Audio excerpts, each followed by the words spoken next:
अस्सलाम वालेकुम dear students. उम्मीद है आज आप सब खैरियत से होंगे। अच्छा जी, कल का जो हमारा लेक्चर था, कल हमने पढ़ा था मोल के बारे में। तो आज का हमारा जो टॉपिक है बहुत ही इंपॉर्टेंट टॉपिक है, बहुत ही कंसेप्चुअल है, लिमिटिंग रिएक्टेंट। अच्छा जी, लिमिटिंग रिएक्टेंट को समझने से पहले सबसे पहले हमें पता होना चाहिए कि रिएक्टेंट्स क्या होते हैं।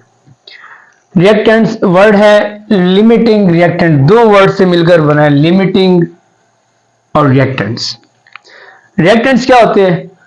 केमिस्ट्री की जो लैंग्वेज है उसमें जो रिएक्टेंट का वर्ड यूज करते हो, उसमें अब दो चीजों को मिलाते हो, दो आपके पास केमिकल हैं, तो एक थर्ड न्यू केमिकल बनता है।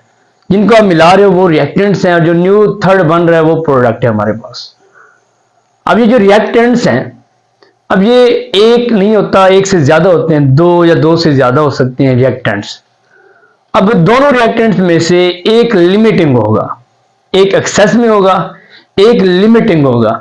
अब ये जो लिमिटिंग रिएक्टेंट होता है, लिमिटिंग क्या क्या मतलब है? लिमिट करना, किसी चीज को सीज करना, रोकना, स्टॉप करना। मतलब ऐसा रिएक्टेंट इन दोनों में से ऐसा रिएक्टेंट जो प्रोडक्ट की जो फॉर्मेशन हो रही है, जो प्रोडक्ट बन रहा है उसको रोक रहा है, उसको हम कहते हैं लिमिटिंग रिएक्टेंट। अब लिमिटिंग रिएक्टेंट को स्टार्ट करते हैं। कुछ पॉइंट्स बहुत इंपॉर्टेंट है, आपने उन पॉइंट्स पे तवज्जो करनी है। फर्स्ट ऑफ ऑल, जो लिमिटिंग रिएक्टेंट होते हैं ये क्या करते हैं? दोज रिएक्टेंट्स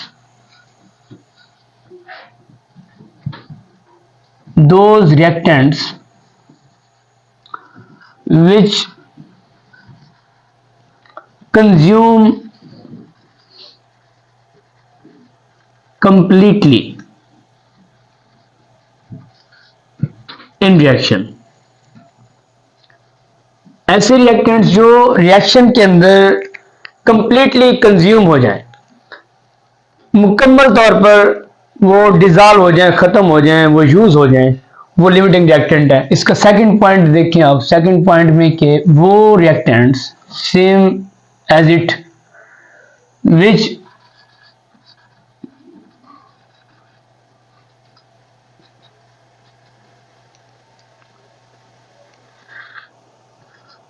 restrict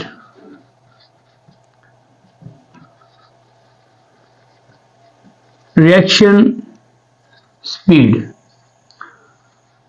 जो रिएक्शन स्पीड की रिएक्शन की रफ्तार में कोई रुकावट बने, रिएक्शन को आगे फर्दर होने से उसको रोक दें।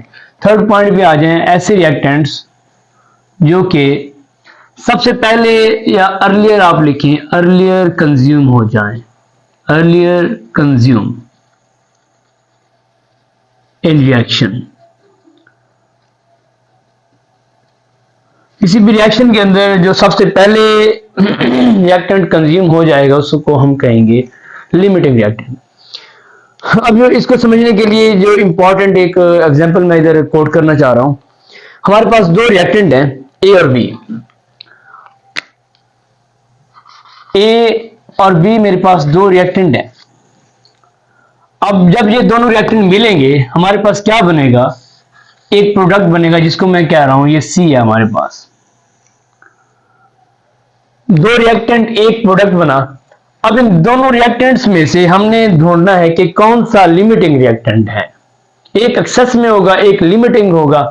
अब अगर मैं इसके 2 ग्राम लेता हूं, ग्राम भी कह सकते हो, ग्राम भी कह सकते हो, आपकी मर्जी है। 2 ग्राम इसके लेता हूं, इसके हैं 5 ग्राम। अब दोनों का जब रिएक्शन होगा,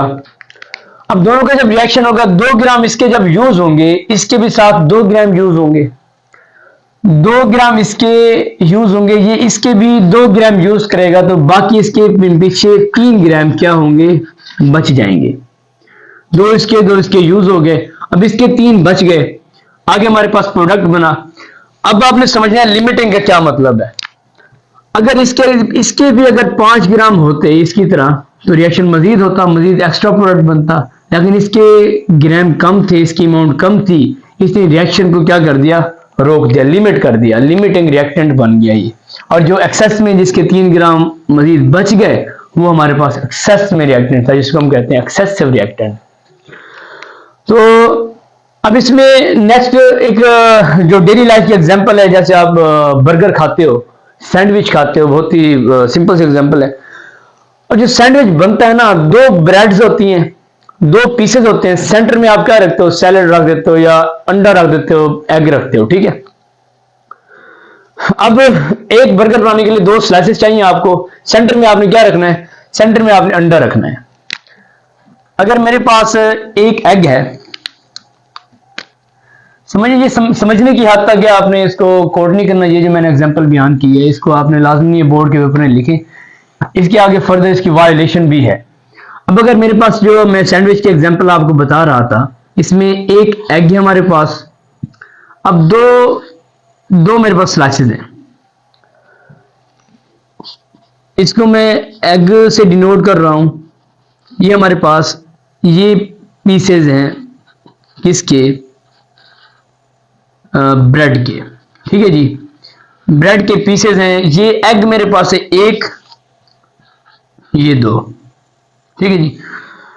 अब एक बर्गर बनाने के लिए, एक सैंडविच बनाने के लिए मुझे दो स्लाइसेस और एक एग चाहिए, ठीक है जी, दो स्लाइसेस और एक एग चाहिए। ऐसे होगा ना, ये देखिए आप, इधर मेरे पास सेंटर में मैंने एग रख दिया, ठीक है जी, ये बन गया मेरे पास एक सैंडविच या बर्गर बन गया, ठीक है, एक बन गया, ठीक है। अब अगर मैं दोनों की इक्वल अमाउंट लूं, 10 एग लूं, 10 पीसेस लूं ब्रेड के, 10 में ये ले लेता हूं अंडे, 10 में ले लेता हूं ये पीसेस, ठीक है जी। अब जब इनके मैं आगे फर्दर बर्गर बनाऊंगा तो क्या होगा, एक अंडा यूज होगा, दो ब्रेड यूज होंगी। जब ये 10 के 10 अंडे यूज होंगे, अब ये देखिए, अगर मैं एक अंडा यूज करता हूं, इसके एक अंडे के बदले में दो मेरे पास ब्रेड यूज होती हैं। अगर मैं 5 अंडे यूज करता हूं तो इधर 10 ब्रेड यूज हो जाएंगी, 10 की 10 खत्म हो जाएंगी, क्योंकि एक अंडे के लिए दो ब्रेड चाहिए थी। अब मैंने 5 अंडे यूज किए तो 10 की 10 ब्रेड खत्म होगी, सही। अब ये तो कंज्यूम होगी, 10 की 10 खत्म। अब पीछे मेरे पास जो एग थे, ये जो अंडे थे, ये 5 मेरे पास बच गए पीछे। दिखने में तो ऐसे लग रहा है कि दोनों की अमाउंट बराबर है। अगर मैं इस एग्जांपल को लूं, अगर आप इसको ध्यान में बिठा के बैठे हो कि जिस रिएक्टेंट की अमाउंट कम होगी हम कहेंगे लिमिटिंग रिएक्टेंट, तो इधर उसकी वायोलेशन हो रही है। इधर देखें, दोनों की अमाउंट इधर बराबर है, लेकिन इधर फिर भी एक लिमिटिंग है। कौन सा लिमिटिंग है, जिसकी अमाउंट खत्म हो रही है, ठीक है, जो ये रिएक्शन को लिमिट कर रहा है। अब इसकी तो अमाउंट बची हुई है, 5 बच जाते हैं, ये एक्सेस में है, लेकिन इसकी वजह से रिएक्शन रुक रहा है, क्योंकि इसकी अमाउंट खत्म होगी रिएक्शन के कंप्लीट होने से पहले। अब ये हमारे पास क्या होगी, जो ब्रेड्स होंगी, these will be limiting reactant, limiting reactant, okay. अब इधर ब्रेड कितनी बनी थी हमारे पास, सैंडविच कितने बने थे, 5 एग यूज हुए, 10 ये यूज हुई, तो 5 हमारे पास क्या बने, और ये जो सैंडविच थे या बर्गर थे वो बन गए। ये डेली लाइफ की सिंपल सी एग्जांपल थी, इसको आपने ध्यान में बिठा के एक लिमिटिंग रिएक्टेंट का जो कंसेप्ट है वो क्लियर करना है। लेकिन जो एक केमिस्ट्री की लैंग्वेज में केमिस्ट्री के हवाले से जो एग्जांपल है, वो एक क्वेश्चन आता है आपका कि अगर हम 10 मोल वाटर के यूज करें और 10 मोल अगर हाइड्रोजन गैस के यूज करें और 7 मोल ऑक्सीजन के यूज करें, हमारे पास जो वाटर के मॉलिक्यूल बनते हैं, उसमें से जो रिएक्टेंट्स है लिमिटिंग कौन सा है, क्वेश्चन आता है, बहुत इंपॉर्टेंट है। ये आपने जो बोर्ड के एग्जाम में जो आपने एग्जांपल देनी है, ये वाली देनी है, ठीक है, बहुत इंपॉर्टेंट क्वेश्चन है कि अगर हमारे पास if we use 10 moles of hydrogen gas and 7 mole of oxygen gas to produce H2O in water, then what will be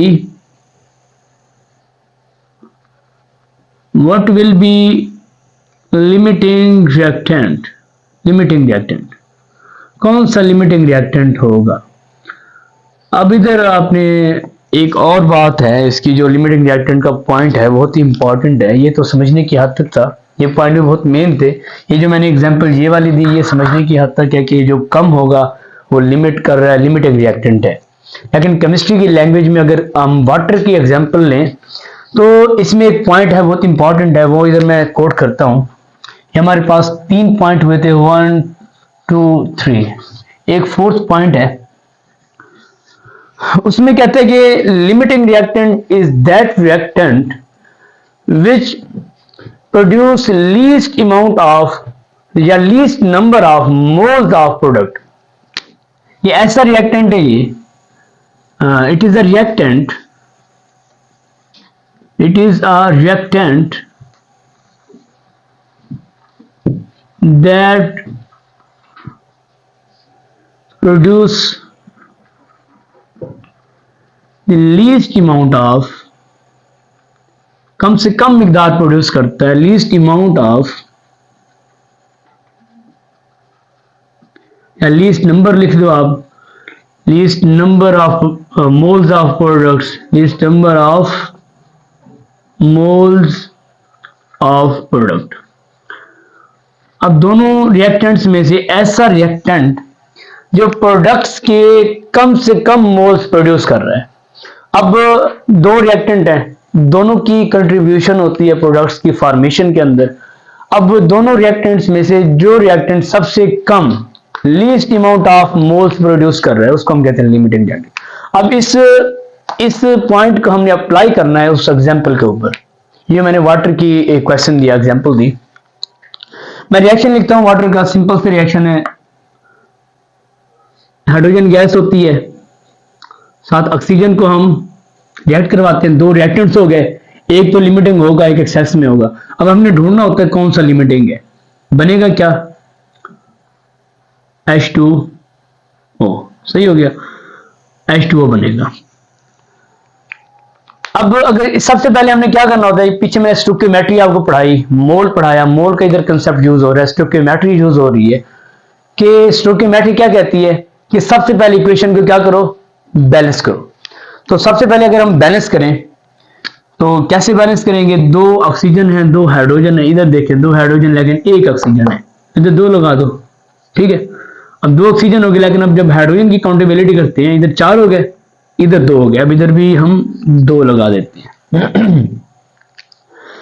अब बैलेंस तो हो गई, हमने एक क्वेश्चन भी जाना है, क्वेश्चन में क्या पूछ रहा है कि if we use 10 mole of H2, 10 mole H2 के लेने हैं and 7 mole of O2 to produce water, water produce हो रहा है 7 मोल O2 से 10 मोल H2 से, तो इनमें से लिमिटिंग रिएक्टेंट कौन सा होगा। बहुत ही कंसेप्चुअल क्वेश्चन है लेकिन बहुत ही आसान है, इसको आपने समझना है। हमने पहले इधर यूनिटी फार्मूला लगा देने, हमने यूनिटी फार्मूला कैसे लगाएंगे कि अगर हम अच्छा जी, जब वाटर की एग्जांपल लेते हैं हम, वाटर की एग्जांपल के अंदर H2 और O2 को जब रिएक्ट करते हैं तो हमारे पास वाटर का मॉलिक्यूल बनता है। हमने रिएक्शन को सबसे पहले स्टोइकियोमेट्री मैंने पढ़ाई आपको, उसमें क्या करना होता है, सबसे पहले हम क्या करते हैं, बैलेंस करते हैं रिएक्शन को। बैलेंस मैंने कर दिया। अब बैलेंस रिएक्शन के अंदर हमने देखना है कि वाटर के अगर हाइड्रोजन के 2 मोल्स हैं तो कितने वाटर के मॉलिक्यूल प्रोड्यूस हो रहे हैं, कितने मोल ऑफ वाटर प्रोड्यूस हो रहे हैं। अगर हम देखें कि ये देखें, अगर हमारे पास कुछ ना हो, राइट साइड पे कोई भी एलिमेंट लिखा हुआ है, उसकी राइट साइड पे कुछ भी नहीं लिखा हुआ, तो क्या होता है, यूनिटी 1 होता है, तो ऑक्सीजन का 1 मोल होगा। अब हाइड्रोजन के H2 की राइट साइड पे लेफ्ट साइड पे क्या लिखा हुआ है, 2, इसके 2 मोल्स होंगे, यानी कि 2 मोल्स हाइड्रोजन और 1 मोल ऑक्सीजन दोनों रिएक्ट करके 2 मोल वाटर प्रोड्यूस कर रहे हैं। अब इसको किस तरह लिखेंगे, 2 moles of hydrogen plus 1 mole of oxygen will produce 2 moles of H2O। Okay, यहां तक क्लियर है। अब आगे जो असल क्वेश्चन की बात है, क्वेश्चन में 10 मोल और 7 मोल की बात कर रहा है। उसके लिए हम पहले एक एक मोल निकालेंगे कि जो 2 मोल्स H2O है, H2 है, H2 के 2 मोल्स अगर हम ले, 2 मोल्स ऑफ H2, तो हमारे पास 2 मोल्स वाटर के प्रोड्यूस होते हैं, 2 मोल्स H2O के प्रोड्यूस होते हैं। 2 मोल्स H2 के हमने रिएक्टेंट में यूज हुए तो 2 मोल वाटर बना। ठीक है, अब अगर इक्वल इक्वल जा रहा है, अगर 1 करें तो 1 मोल प्रोड्यूस होगा, अगर 4 करें इधर भी 4 प्रोड्यूस होगा, अगर इधर 5 मोल कर दें H2 के, इधर भी 5 मोल वाटर प्रोड्यूस होंगे। अब क्वेश्चन में 10 मोल यूज कर रहा है, हम अगर इधर 10 मोल H2 को यूज करें तो इधर भी 10 मोल वाटर प्रोड्यूस होगा। सिंपल सी बात है ना। अगर हम इधर लिखते हैं 10 मोल्स ऑफ H2 अगर यूज हुए तो हमारे पास कितने वाटर के मोल्स प्रोड्यूस हुए? 10 मोल्स ऑफ वाटर। सिंपल है ना, ये देखिए हो गया प्रोड्यूस। अब वाटर जो H2 रिएक्टेंट की कंट्रीब्यूशन थी, 10 मोल इसके यूज हुए तो 10 मोल आगे वाटर के प्रोड्यूस हुए। एक रिएक्टेंट का तो हो गया काम तमाम। अब हम ऑक्सीजन को देखते हैं। ऑक्सीजन को जब हम देखेंगे, ऑक्सीजन का 1 मोल है, ठीक है, जो कुछ ना हो तो यूनिटी होता है, ये बहुत सिंपल सी बात है, सबको पता है। अब इसका अगर ऑक्सीजन का 1 मोल हमने लिया, 1 मोल ऑफ ऑक्सीजन, अब ये कितने प्रोड्यूस करवा रहा है? 2 वाटर के मॉलिक्यूल, 2 मोल है वाटर के, 2 मोल्स ऑफ वाटर H2O। अब इधर जो यार इधर समझने की बात है, जो अब इधर 1 मोल है, इधर 2 मोल्स हैं, इधर रेशियो क्या बन रही है? 1:2। क्या बन रही है? 1:2। मतलब अगर इसका 1 मोल यूज होगा तो इसके 2 मोल प्रोड्यूस होंगे। अगर इसके हम 2 मोल यूज करें तो इसके 4 प्रोड्यूस होंगे। अगर इसके 3 मोल यूज करें इसके 6 प्रोड्यूस होंगे। डबल करते जाना है आपने, ठीक है। हमने अगर इसके 7 मोल यूज किए, जैसे क्वेश्चन में कह रहा है कि 7 मोल O2 के यूज करने, हमने अगर इसके 7 मोल यूज किए, 7 moles of O2, then what will be the moles of H2O produced? कितने मोल्स H2O के प्रोड्यूस होंगे? अब 7 मोल है, 7 का डबल कर लो, कितने बन जाएंगे? 14। तो ये 14 मोल्स ऑफ H2O प्रोड्यूस होंगे। अब यहां तक तो हमने कैलकुलेशन कर ली, लेकिन हम अभी तक भी क्वेश्चन के आंसर तक नहीं पहुंचे। वो कैसे पहुंचेंगे भाई? वो हम देखेंगे ना। किसकी ये मैंने लाइन लिखी, इसीलिए तो लिखी ये लाइन। ये जो लाइन मैंने लिखी है आपके लिए, it is a reactant that produces the least number of moles of product. जो सबसे कम number of moles of product produce करवा रहा है वो हमारे पास क्या है जी? लिमिटिंग रिएक्टेंट है। अब दोनों में से हम चेक कर लेते हैं कौन सा सबसे कम number of moles of product produce करवा रहा है, कौन सा है जी? देख लेते हैं। हमारे पास जो H2 था, H2 ने जो प्रोड्यूस करवाया, तो H2 हमारे पास H2 के जो 10 मोल थे, 10 मोल हमने H2 यूज किया, इसने प्रोड्यूस करवाया 10 मोल ऑफ H2O, ठीक है। लेकिन जब 7 मोल हमने यूज किए, 7 मोल ऑफ किसके? ऑक्सीजन के, इसने प्रोड्यूस करवाया 14 मोल ऑफ वाटर। अब बिल्कुल क्लियर है कि कौन सा रिएक्टेंट है जो सबसे कम least number of moles of product produce करवा रहा है। कौन सा है जी? H2 तो करवा रहा है 10 और जो ऑक्सीजन है वो 14 करवा रहा है। तो लीस्ट कौन सा हुआ? Hydrogen. Then hydrogen H2 will be limiting reactant in case of water. तो इसके 3-4 पॉइंट से जो तकरीबन आपको क्लियर हो चुके होंगे कि जो मैंने 2 पहले पॉइंट बताए ये भी आपने ध्यान में रखनी है। जो मेन इसका पॉइंट है लिमिटिंग रिएक्टेंट का, वो ये वाला है। अब देखें इसकी जब हम डेफिनेशन करते हैं, सारे इसको समराइज करके जब इसकी डेफिनेशन करते हैं तो आप इन पॉइंट्स को मिला के लिख सकते हो। इधर मैं जगह कम है, इधर लिख देता हूं डेफिनेशन।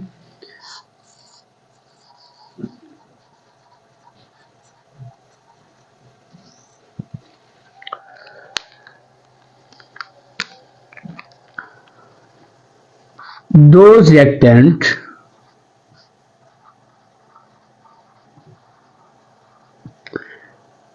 that consumes earlier, जो सबसे पहले कंज्यूम हो जाए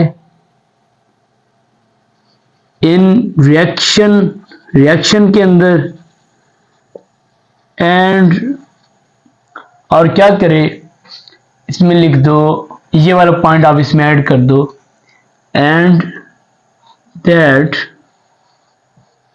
प्रोड्यूसेस लीस्ट अमाउंट ऑफ या least number of moles of product लिख दो, या आप लिख दो least amount of product, is called limiting reactant. ये इसकी डेफिनेशन है, सिंपल सी डेफिनेशन है। बेसिकली आपने इसको कंसेप्ट को क्लियर करना है, इस एग्जांपल को देखना है, और एक सैंडविच वाले एग्जांपल को आप अपने एग्जामिनेशन पॉइंट ऑफ व्यू से लिख सकते हो। तो आज का लेक्चर यहीं पे ख़त्म होता है। तो आज के लिए अल्लाह हाफिज़, नेक्स्ट लेक्चर में मिलते हैं इंशाअल्लाह।